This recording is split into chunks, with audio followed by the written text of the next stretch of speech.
새벽에 우리에게 주신 하나님의 말씀은 잠언 13장 15절의 말씀입니다. 선한 지혜는 은혜를 베푸나 사악한 자의 길은 험하니라. 아멘. 이는 살아계신 우리 하나님의 말씀입니다.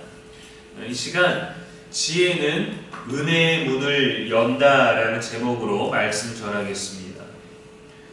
누구나 살면서 이게 맞는 길일까라는 질문을 하게 될 때가 있죠. 직장을 선택하고 인간관계를 정하고 결혼을 하고 사람을 만나고 신앙생활을 하고 우리는 끊임없이 어떤 길을 걷고 어떤 방법을 갈지를 정합니다. 그 길에서 누리게 되는 평안도 있고 만족도 있고 실망도 있고 고통도 있습니다. 누군가는 평범한 일상 속에서 더 많은 은혜와 감사를 말하기도 하고 또 누군가는 끝없는 고난과 험난한 발걸음 속에서 왜 나만 이렇게 힘든 걸까 생각하기도 하죠. 오늘 말씀은 두 삶의 대조를 짧고 분명하게 보여줍니다. 지혜로운 자는 은혜를 얻고 사악한 자는 험한 길을 걷게 된다고 말이죠.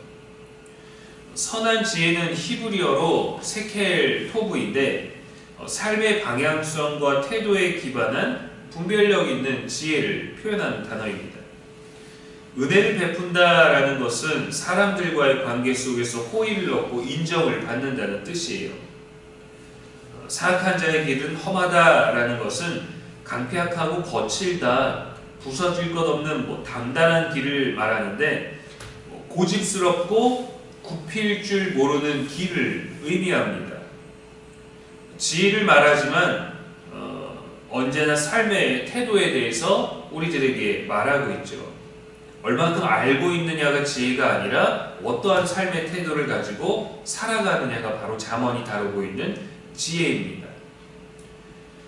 지혜로운 삶은 사람들 사이에서 은혜를 받는 인생을 살아가게 되지만 악한 자, 즉 교만하고 자기 고집으로 사는 사람은 항상 부딪히고 넘어지는 험난한 인생을 살게 된다는 것이죠. 열왕기하 5장에 보면 나병을 앓고 있던 아람의 나아만 장군이 선지자 엘리사에게 와서 병 낫기를 요청합니다. 엘리사는 만나주지도 않고 요단강가에 가서 7번 몸을 씻으라는 전달만 해주죠. 이 말을 듣고 처음에는 화가 났습니다.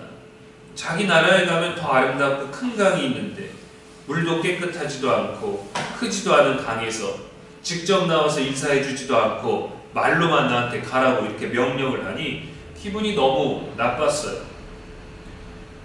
그는 병을 고침받기 위해 왔기 때문에 병을 고칠 수 있는 방법만 들으면 되는 겁니다.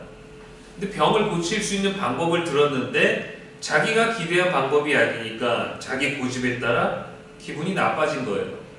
내 삶의 방식은 이렇게 원하는 게 아닌데 저 사람이 말한 방식은 나랑 달라서 기분이 나빠버렸어요. 근데 그때 그의 사환이 조용히 말합니다. 더 큰 일을 하라고 했다면 그대로 행했을 거 아닙니까? 작은 일인데 왜 못하겠습니까? 그 조용한 지혜의 말 한마디에 나아만은 요단강에서 7번 몸을 담그니까 그의 살이 어린아이의 살같이 회복되어 깨끗하게 되었더라 했어요. 고집스러운 길은 자신을 험난하게 하지만 순종과 지혜는 은혜를 불러옵니다. 사람은 모두 다 자기만의 고집이 있어요. 모든 면에서 그렇기도 하지만 고집을 부려야 하는 자신만의 영역이 있기도 하죠. 우리가 하나님 앞에서도 고집 부릴 때가 있습니다. 과연 하나님의 지혜 안에서 길을 선택하고 있는지 남이 아닌 나를 돌아봐야 돼요. 우리는 내가 할 길은 험난한 길을 가는 고집을 부리면서 남에게는 너 은혜로운 길을 가라, 너 왜 이렇게 고집 부리니? 라고 반대로 얘기할 때가 있죠. 자신을 돌아보지 않고 남에 대해서 말할 때가 많습니다. 그것도 고집이에요. 나한테 하는 얘기 듣지 않고 남한테 얘기하려고 하는 거죠. 정작 필요한 일, 해야 할 일, 누군가 요청하고 있는 일들에 대해서 고집으로 좋은 때를 놓치는 경우도 있고 시기를 지나쳐버리는 경우도 허다합니다. 은혜를 누리면서도 고통을 말하는 사람이 있고 고통 중에도 은혜를 사모하는 사람이 있습니다. 우리가 바르게 살고 있는가에 대한 기준은 하나님 앞에서 올바른 자가 되어야겠죠. 내가 지혜로운 사람인가에 대해서 묻기 전에 나의 삶의 태도가 어떠한가, 하나님 보시기에 어떠한가가 되어야 합니다.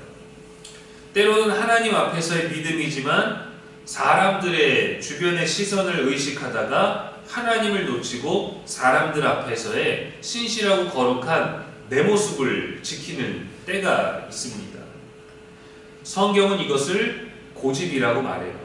교만이라고 말합니다. 이것을 악한 것이라 말합니다. 왜냐하면 사람들 보기에 자기 판단에 의롭고 신실한 모습일지라도 하나님 앞에서 그렇지 않다면 다 올바르지 않게 되거든요. 지혜로운 자는 언제나 겸손하게 듣고 기도하며 선택합니다. 정작 중요한 무언가를 위해서가 아니라 사람들의 시선 때문에 잘못된 선택을 하거나 선택을 미루다 제때 할 수 있는 일들을 더 어렵게 만드는 경우도 있습니다. 가장 옳은 길은 주님께 뜻을 물으며 걷는 길이고 가장 지혜로운 방법은 주님께 물으며 주님의 말을 전하는 것이고 때로는 돌아가는 듯해도 가장 복된 길이 주의 여호와의 길임을 우리는 신뢰해야 합니다. 자신을 신뢰해서 고난을 당하는 경우들도 많지 않겠습니까? 지혜는 단지 머리의 문제가 아니라 관계와 삶의 태도입니다. 하나님의 말씀을 가까이 하고 사람과 하나님 앞에 겸손히 걷는 삶 속에서 은혜의 길이 열리는 겁니다. 말씀을 기준으로 생각해 보십시오. 걸어야 할 길을 내 고집 때문에 가지 못하겠는 건지 아니면 하나님의 뜻이 아니라서인지 말입니다. 안타깝게도 대부분은 우리의 고집이 하나님의 뜻을 따르지 않게 합니다.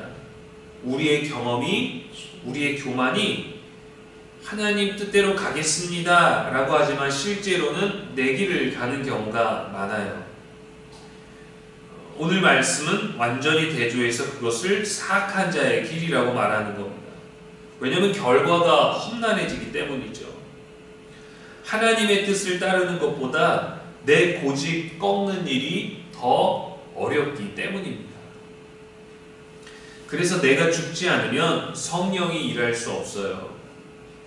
꺾이지 않는 고집을 부드러운 주님의 은혜로 향하게 하십시오. 그렇게 지혜의 길을 걸을 수 있는 은혜를 사모하는, 은혜를 누리는 저와 여러분의 오늘 되기를 주님의 이름으로 축원합니다. 아멘. 기도하겠습니다.